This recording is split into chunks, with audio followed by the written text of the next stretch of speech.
ሌላ የሰው ኃይሉን ለማጠናከር ምደባ ስታደርጉ ከቦታቸው የተነሱ የተዘዋወሩ ኃይሎች በራሳቸው ስራው እንዳይስተጓጎል ቅሬታ እንኳን ቢኖራቸው ጥያቄ ቢኖራቸው ጥያቄያቸውን ቅሬታቸውን እያቀረቡ ግን በስራ ላይ ሆነው በሚል አግባብ ማሰራታችሁም ለውጤት እንዳበቃችሁ የጠቀሱት ነገር አለ። ግን እውነት እንደተባለው ቅሬታ የተሰማው አካልና ጥያቄ ያለው አካል በእኛ በሀገራችን ባህል ካልቸር ኮንቴክስት አውድ ውስጥ ሆነን ስንመለከት ምናልባት ስራ ቢያበላሽ እንጂ እርሶ በሚሉት ደረጃ ውጤታማ የሆነ ስራ ይሰራል? እኛ ጋር በመረጃ ማሳየት ይቻላል። እዚህ መስሪያ ቤት ውስጥ አንደኛ ያደረግነው ወደ 10,000 በላይ ሰራተኛ ነው። በመስሪያ ቤት ውስጥ ጉምሩክና ገቢዎች አንድ ላይ ስለነበረ ይሄንን መልሰ ስትደለድል መልሰ ስታሰማራ ስራና ሰራተኛ ይገናኝ ብለ ውሳኔ ስትወስድ ቀላል ንቅናቄ አይፈጥርም። ኢትዮጵያ ውስጥ በእንደዚህ አይነት ሁኔታ ቢሮክራሲውን የመነካካት ልምድ ስለሌለ እውነቱን ለመናገር የዚህ መስሪያ ቤት ሰራተኞች ትልቅ ምስጋና ሊቸራቸው ይገባል። ችለውታል። በወቅቱ ያልተለመደ ነገር ነው። 95% የሚሆነው ትክክል ነው ብሎ መውሰድ መቻሉ ለኔ አስደንቆኛል። መለወጥ ስላለበት እንጋፈጠው ብለን ገባንበት እንጂ የማያስፈራ ሆኖ አይደለም። ልምዱም አጠቃላይ ዙሪያህም እንደዛ አንዴ መንግስት ሰራተኛ ከሆንክ እንደ ሊዝ ያንን የተመደብክበትን ቦታ የመያዝ እንጂ ውጤት አላመጣውም። የተሻለ ውጤት ላመጣ ወደምችልበት መዘዋወሬ ምንም ለኔ አይጎዳም ብሎ ማሰብን አላስተማርንም። ይሄንን ኃላፊዎች ነው ኃላፊነቱ መውሰድ ያለብን። ስለዚህ በወቅቱ 5% የሚሆነው ያህል መደባዬ ስፍራዬ ትክክል አይደለም፣ በነበርኩበት ቦታ መቆየት አለብኝ፣ አሊያም በዚህ አጋጣሚ እድገት ማግኘት አለብኝ የሚሉ ጥያቄዎች ነበሩ። ራሱን የቻለ በህግ ነው የተወሰነው እንዴት ቅሬታው መታየት እንዳለበት ኮሚቴ አየ። በኮሚቴ ደረጃ ተመለሰላቸው። በኮሚቴ ደረጃ በደንብ ያረኩትን ደግሞ እንደ ሊደርሺፕ አናገርናቸው። እውነትም ኮሚቴው ሲደለድል መታየት ያለበት ነገር ያገኘ ነው ያስተካከል ነው አለ። እየሰራችሁ ይሄንን ቅሬታችሁን አቅርቡ ብለን ነገርናቸው። እየሰሩ አንዳንዱ እዛው እየተወያየ እኔ ቅሬታዬን አንስቻለሁ ነው ያለው። ራሱ ከፍተኛ ግብር ከፋዮች ላይ ማየት ይቻላል። እጄራሴን የሰበሰብኳቸው እስኪ ምንድነው ብለን በመናነሳበት ሰዓት እኔ ባለሁበት መድረክ ላይ ቅሬታዬን አንስቻለሁ የሚሉ መነሻዎች አንስተው ማለት ነው። ስለዚህ በኋላ ደግሞ በተመደቡበት ቦታ ግብአት ሲሟላላቸው ተሻለ ሊሰሩ እንደሚችሉ በሚያዩበት ሰዓት የተሰጠን ምላሽ ትክክል ነው ብለውም ስራቸውን ይቀጥላሉ። እየጠየቁም ስራቸውን ይሰሩዋሉ። ስለዚህ ይቻላል። በዋናነት ከዛ ጀርባ ያለው አስተሳሰብ ኢንቴንሽን የሚለው ምን እንደሆነ ማስረዳት ነው፣ መቅረብ ነው። ትንሽ ሲምፕል መሆን ያስፈልጋል። ቀረብ ብለ ለምን ይሄንን አደረግን የሚለውን ስታስረዳ ያልተረዳ ካለ ይረዳል። በደንብ መረዳት ያለበት ደግሞ ጊዜ መውሰድ ያለበት ካለ ጊዜ እየወሰደ እየተረዳው ይሄዳል። ዛሬም ከዚህ ከታክስ ከግብር አሰባሰብ ጋር በተያያዘ ምናልባት እርሱ አስቀምጠው አሁን ሲለቁ አስቀምጠው የነበረ አቅጣጫ ካለ እሱን መረዳት ማወቅ ስለሚገባ ነው። ብዙ አሁንም የታችኛው የህብረተሰብ ክፍል የመንግስት ሰራተኛው አሁንም ዛሬም ግብር በአግባቡ እየከፈለ ያለበት ሁኔታ ተፈጥሯል። በተለይ ከፍተኛ ግብር ከፋይ ለመሆን የሚገባቸው ትልልቅ ባለሀብቶች ዛሬም ድረስ የሚሰወሩበት ወይም ደግሞ መክፈል የሚገባቸውን ግብር መክፈል ያልቻሉበትን ምክንያት በተመለከተ አንድ እንደዚሁ ተመሳሳይ የሆነ ቃለ ምልልስ ላይ ማብራሪያ ሲሰጡ በተለይ ከገንዘብና ኢኮኖሚ ልማት ሚኒስቴርና ከዚሁ ከገቢዎች ሚኒስቴር ከፍተኛ የስራ ኃላፊነት ደረጃ ላይ ያሉ ሙያተኞች ናቸው ከዚህ እየለቀቁ እዛ የሚገቡትና ይሄንን ዕውቀት አጠቃላይ አሰራር ስርዓቱን ለእኩይ ተግባር እንደሚያውሉት የተናገሩበትን አጋጣሚ ያቻለው ልክ ነኝ አይደል? ይሄ ከሆነ እንደ ገቢዎች ይሄን ሁሉ የገቢ አሰባሰብ ውጤታማ የሆነ ስራ በሚሰሩበት ሰዓት ላይ ምናልባት ወይ ሰርተውት ከሆነም እንድናውቅ ብዬ ነው። ለምሳሌ በፍርድ ቤቶች የአሰራር ስርዓት ላይ አንድ ሰው ዳኛ ሆኖ እንደለቀቀ ኬዝ ይዞ መውጣት ስለሌለበት ጠበቃ መሆን አይችልም። የተወሰነ ዓመት ይቆያል።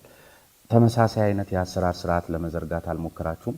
ከናንተ ጋር እንደለቀቀ ከፍተኛ ግብር ከፋይ የሆነ ኩባንያ የማይገባበትን የአሰራር ስርዓት ለማመቻቸት አለበለዚያ ቀጥሎ የሚመጣው አመራር ምን ማድረግ አለበት? ይሄ ከባድ ነገር ስለሆነ ሁለት ነገር ነው። የከፍተኛው ግብር ከፋይ ጋር ከፍተኛ መሻሻል እንዳለ በቅድሚያ ሪኮግናይዝ ማድረግ ፈልጋለሁ።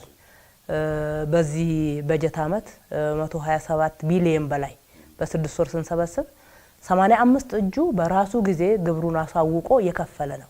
ይሄ ለውጥን ያሳያል ማለት ነው። ጥቂቶች ደግሞ በዛ ውስጥ ሆነው ግብርን የሚሰውሩ አሉ። ግብርን የሚሰውሩ አሉ ሲባል ገቢዎች ውስጥ የነበሩ ሰራተኞች ናቸው ሄዶ ይሄንን የሚሰሩት የሚል እንድምታ አይደለም ያለው። እንደዛ የሚያደርጉም አሉ ነው። አንዷን ገጽታው ነው። ምክንያቱም እዚህ ውስጥ ልምድ ያገኙና ይሄ የሚመሰገነውና የሚሰራው ያለው ያው በውስጥ ተዋቂኛም አለ ሪኮግናይዝ ማድረግ ተገቢ ነው። ግን በዛና በዚህ በሁለቱም አለ እያልን እንዳናባብለው ግን ይሄንን ዕውቀትና የአሰራር ስርዓት ለእኩይ ተግባር የሚያውል ደግሞ አለ። እኛ ስለሱ እናውራ ብዬ ነው። እንዴት የሆነ ነገር መፍጠር አይቻልም? ትክክል። ከሰራተኛው ጋር ተያይዞ ያለውን እዚህ ውስጥ ያሉ መስሪያ ቤት ውስጥ ያለውን የአሰራር ክፍተት ይጠቀሙታል። ይሄንን ነው መግለጽ የፈለኩት እኔ። መስሪያ ቤት ውስጥ እንደ መንግስት የማስፈጸም አቅማችን ላይ ያሉንን ድክመትና አሰራሮች ክፍተቱ ስለሚያውቁት ከዚህ ሲወጡ እዚህ ያገኙት 20 ሺህ ከሆነ በ50 በ70 ሺህ ይቀጠሩና ሌላ ቦታ ማለት ነው። ይሄንን ክፍተት ከመረጃ አያያዛቸው ጀምሮ ከኦዲት አደራረግ ጀምሮ ክፍተቱ ስለሚያውቁት ያንን ክፍተትና መስሪያ ቤት ውስጥ ያላቸውን ኤክስፖዠር ወይም ደግሞ የማወቅ ዕድል ተጠቅመው ለተለያዩ የግብር ስወራ ይጠቀሙበታል። እንግዲህ መልቀቅ ሁለት አይነት ነው። በሙስና በችግር የለቀቀ ህግ አለው እንዳልከው ቀጥታ እንደዚህ አይነት ቅጥር በተለይ መንግስት መስሪያ ቤት ውስጥ አይፈቀድለትም። የግል ላይ መገደብ አይቻልም። ጥብቅናውን ራሱን የቻለ ኢንስቲትዩሽን ስለሆነ ነው። ሊጋሊ በህግ መሰረት እውቅና ያለው ፈቃድ እንደገና መታወጣበት ነው። የሆነ ቦታ ካምፓኒ ላይ ሄደ ግን ስራ መቀጠር እንደዚህ ገድበህ የዜጎችን እንትን ማቆየት በጣም ይከብዳል። ይልቅስ መሰራት ያለበት ውስጥ ያለውን አቅም ማሳደግ ነው። ውስጥ ያለው አቅም በተቻለ መጠን ያስተማርከው ብዙ ኢንቨስት ያደረክበትና ልምድ ያገኘውን ሰው እንዳይወጣ ውስጥ የመያዝ ግብአቶችን ማሟላት፣ አስተሳሰብ እንዲቀየር ማድረግ። አጠቃላይ አገሪቱ ከተቀየረ እሱም ህይወት ይቀየራል። ስለዚህ የተወሰነች እዚህ በመሮጥ ብዙ ረጅም የሚያስከደ ጥቅም ሊገኝ እንደማይችል አስተሳሰቡን ካልቀየር ነው በስተቀር በእንደዛ አይነት የህግ ክልከላ ብዙ ውጤታና ሌላ ከዚህ መስሪያ ቤት ጋር የሚነሳው አንድ እንደ ችግር ከዚህ ከጥቆማ ጋር ተያይዞ ለጠቋሚዎች የሚሰጥ የወረታ ጉዳይ አለ። ነገር ግን የኢንተለጀንስ የአሰራር ስርዓታችሁም ሆነ ሙያተኞቻችሁ በተለይ ጠቋሚዎች የሚያቀርቧቸውን የጥቆማ ሰነዶችና መግለጫዎች አልተሟላም፣ ገና ነው ወዘተርፈ እያሉ ጠቋሚዎችን በማሰልቸት ኬዙን ለራሳቸው የሚያውሉበት በጓዶቻቸው በኩል ወይም በቤተሰባቸው በኩል እንደ ጠቋሚ አርገው እንደገና እነሱን የተሻለ ተጠቃሚ ማድረግ የሚችሉበትን እድሎች በተደጋጋሚ ሲፈጥሩ መታየቱ ዜጎች በዚህ በጸረ ኮንትሮባንድ እንቅስቃሴ ውስጥ ተሳታፊ እንዳይሆኑ ካደረጓቸው ምክንያቶች እንደ አንድ ይጠቀሳልና በትክክል የሚባለው ነገር አለ ካለ ይሄን ነገር እንዴት አድርጋችሁ ነው በቁጥጥር ስር ለማዋል ጥረት እያደረጋችሁ ያላችሁት? ከግንዛቤም ፈጠራ ጀምሮ እንግዲህ ያጋጠመ ነገር የለም ብዬ መከራከር አልችልም። ካለ ደው ከዙ ቢቀርብና ቢታይ ነው ጥሩ የሚሆነው። እንደ ጥቅል ግን አሰራር አለው። ልክ ጥቆማ ሲመጣ ይመዘገብና ወረቀት ይወስዳል። እሱ መብቱን የሚያስከብርበት ነው ማለት ነው። ለዚህ ነው ጥቆማ የሚመዘገበው። እሱ መጀመሪያ መጥቶ ጥቆማ ያስመዘገበው ቀን አለው፣ ያስመዘገበው ሰነድ ይሄ ሁሉ ይሞላበታል። ጥቆማ ካርዷ ለባለቤቱ የምትሰጠውን አይተ ከሆነ ይሄ ያለ ሌላ ሰው መጥቶ በመሃል ቢጠቁም ውድቅ ነው፣ ተቀባይነት የለውም። ምናልባት ህጉ ይሄንን አስቀምጦ ይሄንን ተላልፎ የሰሩ ሰዎች ካሉ በጉዳዩን ማየት ነው ጥሩ የሚሆነው። ጉዳዩን አይቶ በዛ ጉዳይ ላይ መፍታት ነው እንጂ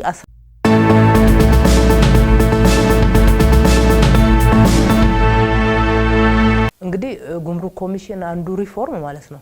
ጉምሩክ ኮሚሽን የራሱ ሊደርሺፕ እንዲኖረው የማድረግና ስራው ትኩረት ተደርጎ እንዲሰራ የማድረግ በኮሚሽን ደረጃ የማደራጀት ስራ ነው የሰራ ነው። ራሱን ችሎ ከገቢዎች እንዲወጣ ግን ተጠሪ መስሪያ ቤት እንዲሆን ተደርጓል። የየዕለት ስራን የሚመራ አመራር አለው ማለት ነው። የየዕለት ስራ ውስጥ አንገባ።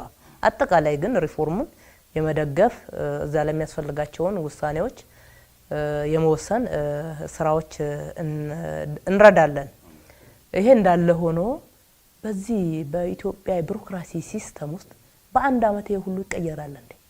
የቀየርነው እኮ ለኛ ተቀየረ የምንለው እዚህ መስሪያ ቤት ውስጥ እውነቱን ለመናገር ሰራተኛውን ቢሆን ትልቅ ምስጋና የሚቸረው ነው። ብዙ የጉምሩክ ሰራተኞች እኮ ከኮንትሮባንድ ጋር እኮ ሲተናነቁ ህይወታቸውን አጥተዋል። በዚህ 6 ወር ብቻ በጣም ጎበዝ የምንላቸው 4 ሰራተኞች አጥተናል። ምስራቁ ኢትዮጵያ ላይ ሞያሌ አካባቢ፣ አሁን ደግሞ ሳንጃ የሚባል አማራ ክልል ውስጥ ማለት ነው። የማይገባ ጥቅምን ቢፈልጉ ኖሮ ህይወታቸውን ባልገበሩ ነበር ማለት ነው።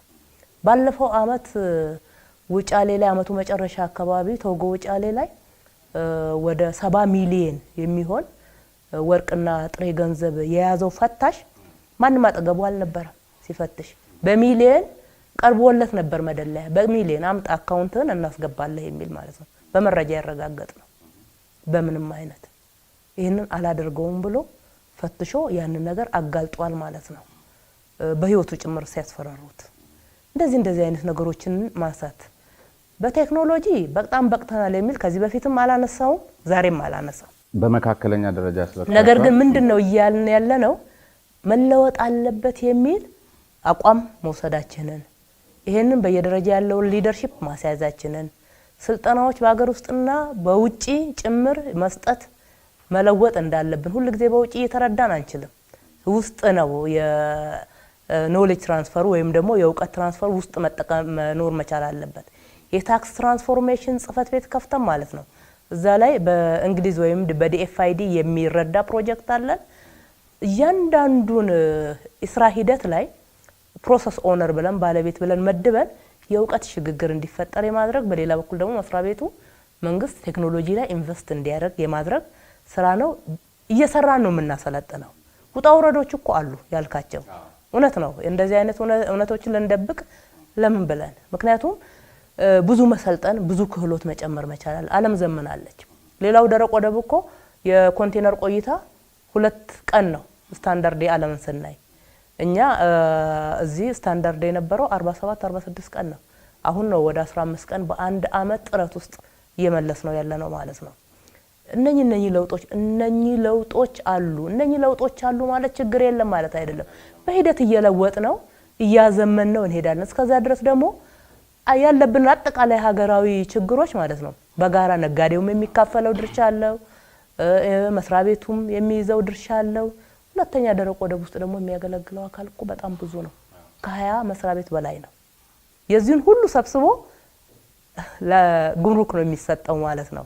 ምክንያቱም የመጨረሻውን አፕሩቫል ሰጥቶ የሚያወጣው ጉምሩክ ስለሆነ ከባንክ ኢንሹራንስ ከኤልሲው ጀምሮ ትራንስፖርተሮች እዛ ውስጥ አሉ፣ ትራንዚተሮች እዛ ውስጥ አሉ፣ ደረጃ ጥራት ማረጋገጫዎች እዛ ውስጥ አሉ፣ ኢባት ለዋድ እዛ ውስጥ አለ። ጉምሩክ ደረቅ ወደብ ብዙ አካላትን የያዘ ነው። ግን እዚቹ ላይ አብረው ከቴክኖሎጂ ዋጋ ራሱ እዛ ደረቅ ወደብ ውስጥ ያለው ግርግር ይሄ አደረጃጀቱ በራሱ ሲስተሙ የተመቸ ነው ለሌባ እንደሱ የሚመስል በደንብ ነው የሚያስታውቀው። ልክ ነው። መስተካከል አለበት መሻሻል አለበት ብለን የጋራ ግብረ ኃይል እንዳገርም ከትራንስፖርት ሚኒስቴር ከነ ኢባት ለዋድ ከንግድና ኢንዱስትሪ ጋራ ጥሩ ስራ ጀምረናል። ችግሮቹ እንዳልካቸው ስለሆነ መቀየር ስላለበት ስለዚህ ለቀጣዩ አመራር አደራ ነው።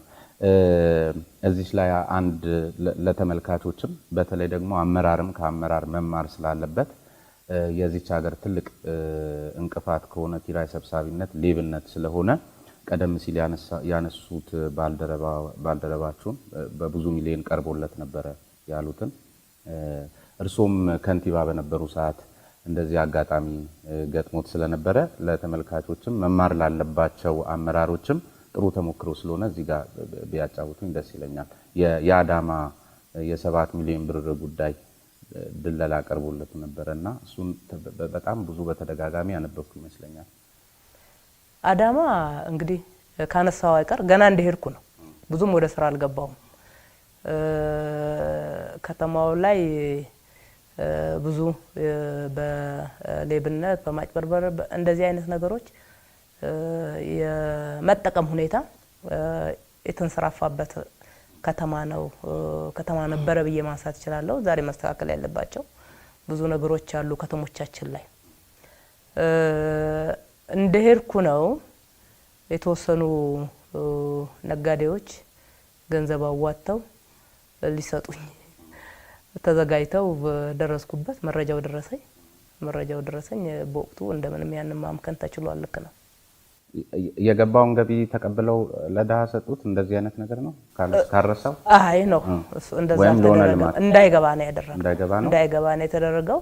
ለካቢኔው ያነሳው ከእንደዚህ አይነት ነገር ጥንቃቄ ማድረግ መማርም ስላለበት ማለት ነው። ለኔ ብቻ አይደለም ለሌሎችም እንደዛ አይነት መደለያ ሊቀርብ እንደሚችል ታሳቢ አድርጋ የተፈጠረውን ሁኔታ ግልጽ ማድረግ ተገቢ ነበር። እርሶም በወቅቱ ለአዳማ የካቢኔ አባሎቹ እንዳረጉት ሁሉ ሌላውም እንዲሰማ ብዬ ነው ማንሳቴ።